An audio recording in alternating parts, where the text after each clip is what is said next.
కుప్పంలో నారా భువనేశ్వరి గారి ప్రసంగం చూస్తే స్పష్టంగా అర్థమైపోతుంది చంద్రబాబు నాయుడు పని అయిపోయిందని.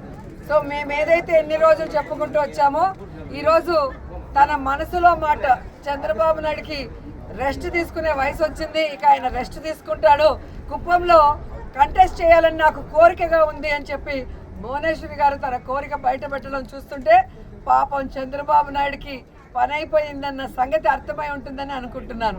ఎందుకంటే ఈరోజు కుప్పం ప్రజలకి తాను 3 సార్లు ముఖ్యమంత్రి అయినా మంచినీళ్ళు కూడా ఇవ్వలేని పరిస్థితి. 26వ తేదీ జగన్మోహన్ రెడ్డి గారు వస్తున్నారు.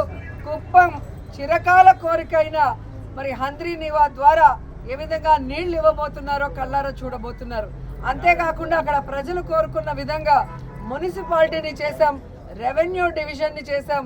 ఈరోజు మీరు చూస్తే ప్రతి కుటుంబానికి సంక్షేమాన్ని అందిస్తూ ఈరోజు ప్రతి ప్రాంతాన్ని కూడా కుప్పంలో అభివృద్ధిని చేస్తుంటే ఇక చంద్రబాబు నాయుడు పని అయిపోయింది, ఇక్కడ ఆయన కూడా గెలిచే పరిస్థితి లేదు అనేది వాళ్ళకి అర్థమైంది. కాబట్టే తెలివిగా మా ఆయన రెస్ట్ తీసుకోవాలి, నేను కంటెస్ట్ చేస్తానని భువనేశ్వరి గారు చెప్పడం చూస్తుంటే అందరూ కూడా నవ్వుకుంటున్నారు. పోనీ ఇప్పటికైనా ఆమెకు అర్థమైందని.